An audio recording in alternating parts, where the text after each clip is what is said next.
Saya itu ketika ayah saya meninggal dunia, ibu saya waktu itu sedang di Amerika. Jadi ada musyawarah partai, memilih ketua baru. Ibu saya minta saya untuk bantu P3. Karena kita kan memang dari keluarga P3. Keluarga P3.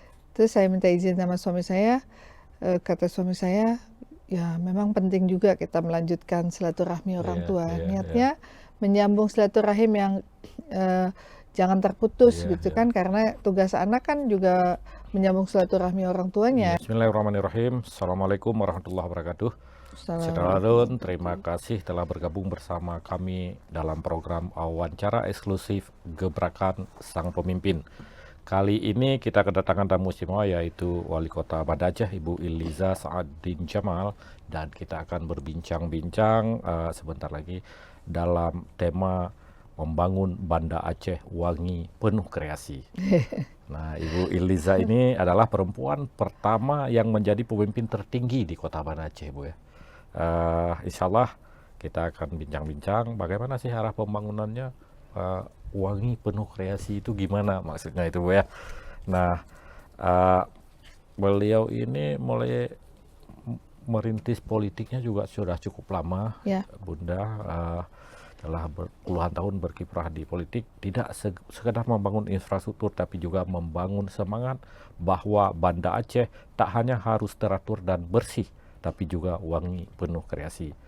Assalamualaikum, Ibu. Waalaikumsalam warahmatullahi wabarakatuh. Ini tapi kayak enaknya panggil Bunda ya, padahal Ibu Wali Kota gitu. Iyalah Bang Jenal, apa aja mau panggil nggak apa-apa lah ya.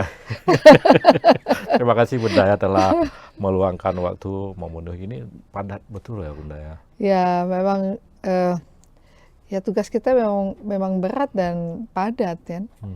Kalau kita mau nggak padat bisa juga gak usah diterima apapun, istirahat aja di rumah. Terus ngapain jadi wali kota? Nggak jadi wali kota. Bunda mungkin bisa cerita sedikit ya, awal mula Bunda terjun ke politik ya, terus konsisten ini dari P3 terus ya, pernah anggota DPRD Banda Aceh dulu, DPRD ya Bunda ya, terus wakil wali kota sama Pak Mawardi, kemudian jadi wali kota, terus DPR RI, balik lagi ke wali kota. Itu gimana cerita?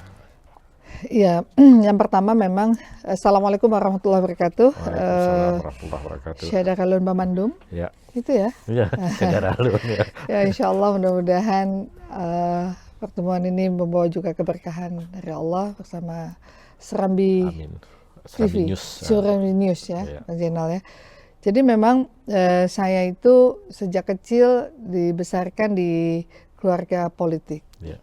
Kakek saya itu pernah menjadi Bupati pertama Aceh Besar, Residen Kota Banda Aceh, Bupati Aceh Tengah, dan juga Bupati Aceh Timur.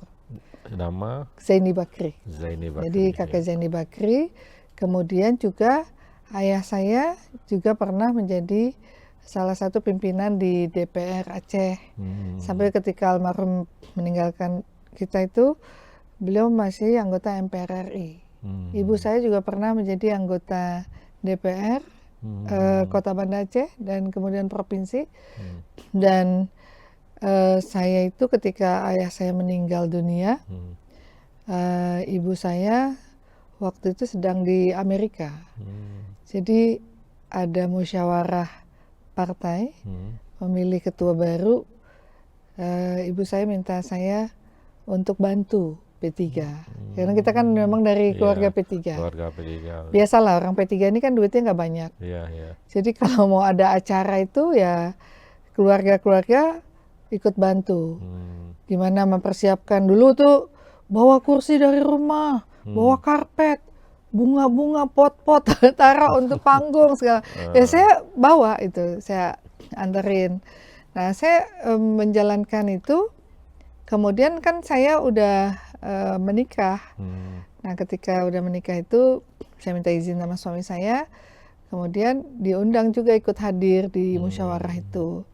Tiba-tiba saya diajak jadi pengurus di Partai P3 di Kota Banda Aceh. Terus saya minta izin sama suami saya, kata suami saya, ya memang penting juga kita melanjutkan silaturahmi orang tua. Niatnya menyambung silaturahim yang jangan terputus gitu kan, karena tugas anak kan juga menyambung silaturahmi orang tuanya gitu kan. Ya udah, akhirnya saya bersedia untuk masuk menjadi pengurus di kota. Ya terus akhirnya saya maju sebagai calon anggota DPR Kota Banda Aceh. Saat itu kan urutannya ditentukan oleh partai.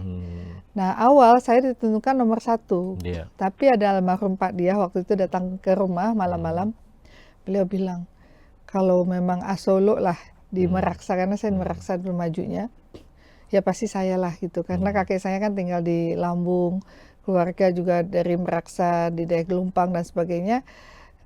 Tapi kalau saya udah cukup lama di partai ini dan belum pernah mendapatkan kesempatan duduk di posisi nomor 1, diyakini nomor 1 pasti terpilih. Nah akhirnya saya bilang, ya sudah kalau gitu Pak Diah nggak apa-apa. Saya besok ke partai, saya minta Pak Diah duduk nomor 1, saya duduk nomor 2. Saya pikir juga ya kasihan juga karena udah bilang begitu kan. Itu dulu masih nomor urut ya, nomor urut ya. Nah, berdasarkan nomor urut, bukan suara terbanyak. Nah, tapi kemudian akhirnya ketika saya ikhlaskan itu, ya alhamdulillah beliau terpilih. Nah, waktu itu dibilang udahlah mungkin 2 kursi, akhirnya tetap dapat 1 kursi. Dan saat itu saya dianugerahkan hamil. Jadi saya bersyukur juga, saya memberikan kesempatan untuk Pak Diah, dan saya dianugerahkan oleh Allah kehamilan gitu ya, sehingga saya bisa punya waktu juga membesarkan anak. Tapi kebetulan beliau meninggal dunia dan saya menggantikan beliau. Jadi PAW itu beliau mengamanahkan. Saya sempat tampil di televisi waktu itu marhabanan ya, saya ketua perempuan P3 ya, WPP waktu itu. Nah kita tampil di televisi, beliau nonton, beliau bilang, nggak tahu saya ngeliat anak ini kayaknya yakin dia jadi anggota DPR gitu. Seminggu kemudian beliau meninggal. Nah akhirnya istri beliau mengatakan, amanah dari suami saya gitu ya. Nah akhirnya saya duduk di DPR. Kemudian periode selanjutnya itu waktu saya maju, saya dapat suara juga cukup tinggi gitu.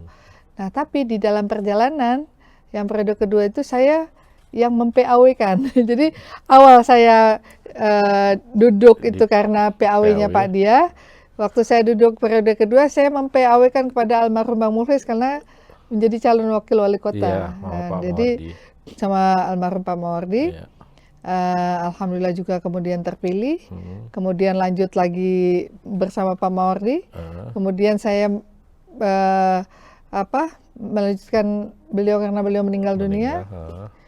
Maju selanjutnya saya nggak terpilih karena isu perempuan sangat santer waktu itu. Rijalu qawmun 'alan nisa, perempuan nggak boleh memimpin. Ya memang sudah garis Allah. Saya bukan di situ tempatnya. Kemudian saya menjadi staf sus wakil gubernur Aceh bersama Pak Nova, Pak Irwandi Yusuf waktu itu. Kemudian perjalanan waktu saya diminta untuk bisa maju sebagai calon anggota DPR. Waktu itu saya pilih sebetulnya maju DPRA. Tapi begitu saya maju banyak yang mundur. Karena ngapain tuh nganterin dia aja jadi anggota DPRA, yang lain tak linto, tak darah baru mungkin ya. Akhirnya saya bilang udahlah nggak usah maju aja. Tapi tiba-tiba perintah dari DPP, ente nggak cocok maju DPR Aceh. Maju DPR RI lah. Ya udah sami'na wa ta'na, ikhlas saja kan. Tapi orang banyak bilang mana mungkin terpilih. Itu prediksi orang tuh warung kopi semua mana mungkin terpilih gitu kan. Apalagi saya tuh kan udah nggak biasa lah jalan keliling-keliling Aceh. Dan waktu kampanye pun saya nggak kampanye di Banda Aceh, saya kampanye ke Simelu dan 15 kabupaten kota nggak semuanya saya kunjungi. Tapi dengan ketentuan Allah akhirnya terpilih. Nah jadi perjalanan ini memang kadang-kadang kita nggak pernah ini, tapi kalau keyakinan, saya punya keyakinan. Kenapa DPRA itu semua ya keluarga, sahabat, kawan semua bilang udah yang paling betul-betul bisa punya kursi itu di DPRA katanya. Ya udah saya Bismillah, tapi hati kecil saya DPR RI. Saya pengennya DPR RI gitu. Ternyata yang dijabah Allah DPR RI itu, under conscious mind saya itu DPR RI gitu ya. Ya udah. Akhirnya Allah ala kulli hal Allah tentukan saya jadi anggota DPR RI. Ternyata perjalanan waktu saya dapat periode selanjutnya dari 35 ribuan, akhirnya ketika saya maju periode kedua saya dapat 100 ribuan lebih. Ternyata partai saya nggak lewat threshold. Itu takdir yang kan takdir. Yang waktu itu nggak terpilih jadi wali kota, saya dibawa Allah ke DPR RI. Ini udah terpilih DPR RI, nggak dilantik. Dibawa Allah ke wali kota. Dibawa Allah balik lagi ke wali kota. Jadi kalau ditanya sama teman-teman tuh banyak retret tanya, Bu Eliza ini periode pertama, ini periode keberapa? Keempat. Udah 4 waktu saya di balai kota. Jadi ya saya sendiri nggak pernah merasa gimana ya. Oh iya ya udah 4 gitu kan, udah nggak bisa lagi ke depan. Jadi perjalanan waktu itu semuanya tadi niatnya yang pertama niat untuk ibadah, menyambung silaturahmi orang tua. Ternyata memang saya harus konsisten, artinya garis perjuangan saya, perahu saya menuju Allah adalah di jalan politik. Jadi ya sudah saya istiqomah terus menjalankan itu. Alhamdulillah mendapatkan dukungan penuh dari suami saya, anak-anak, keluarga, sahabat kerabat yang alhamdulillah sampai hari ini masih eksis di Balai Kota Banda Aceh. Insyaallah. Dan Ibu konsisten ya dengan P3-nya nggak pernah pindah-pindah. Ya P3 ini memang yang pertama memang apa yang dicontohkan oleh orang tua saya gitu ya. Dan ayah saya itu ya kami hidup kan udah banyak juga mendapatkan manfaat, syafaat itu dari kami berjuang di P3 ini. Dan satu-satunya partai yang merazaskan Islam. Kemudian juga Mbah Mun juga pernah bilang, saya lahir Islam di P3, meninggal pun di P3 itu. Bapak Mun Zubair almarhum yang saya ikuti perjuangan beliau sampai beliau meninggal dunia gitu ya. Tapi memang perjalanan waktu kan kita nggak tahu ke depan bagaimana. Sampai hari ini, insya Allah saya istiqomah. Sempat saya mau keluar dari P3 sebetulnya Bang Zainal. Saya mau keluar itu ketika P3 mendukung Ahok. Nah, jadi waktu dukungan itu kan Aceh nih rasanya inilah susah lah begitu ya bisa terima. Tapi ketika saya diskusi sama ketua umum saya waktu itu Ketum Romi gitu ya, saya kayaknya harus keluar, saya bilang gitu. Terus dia bilang ente nggak boleh gitu, jadi harus berjuang di sini. Ya udah, saya istiqomah lah, Bismillah. Ya udah, justru kita harus terus berjuang gitu. Nah, kan Allah itu membolak-balik hati manusia ya. Kita bukan manusia yang sempurna juga, tapi ternyata ketika saya udah komunikasi nih dengan waktu itu dengan Partai Demokrat gitu ya, dengan Pak Nova, terus akhirnya beliau berangkat ke Amerika. Nah waktu dalam perjalanan saya bilang, Pak setelah saya istikharah, saya pikir-pikir kayaknya saya tetap di P3 gitu. Kenapa? Kalau saya pindah ke Demokrat itu mungkin karena Bapak yang ngajak gitu ya, tapi kalau di P3 ini karena Allah. Ya udah beliau juga udah nggak bisa bilang apa-apa gitu. Ya udahlah kata beliau gitu. Jadi memang banyak orang yang ngajak saya itu pindah sampai hari ini nih. Banyak udahlah Bu Eliza pindah aja, ngapain juga di P3 dipertahankan gitu ya. Saya bilang sampai hari ini sih masih di sini gitu ya. Tapi kan nggak tahu juga perjalanan waktu kita di dalam perpolitikan. Yang penting kan kita betul-betul khairun nas anfa'uhum linnas, baik-baik manusia yang bisa bermanfaat bagi manusia lainnya. Dan sejauh memang hati saya itu masih bisa saya kelola dengan baik dan terkonek lah dengan apa yang Allah mau, Allah ridha insya Allah gitu. Nah dan P3 juga hari ini kan juga harus bisa melakukan transformasi ya, karena kemarin kalau lolos di Parlemen threshold, untuk ke depan ini kita mau muktamar nih.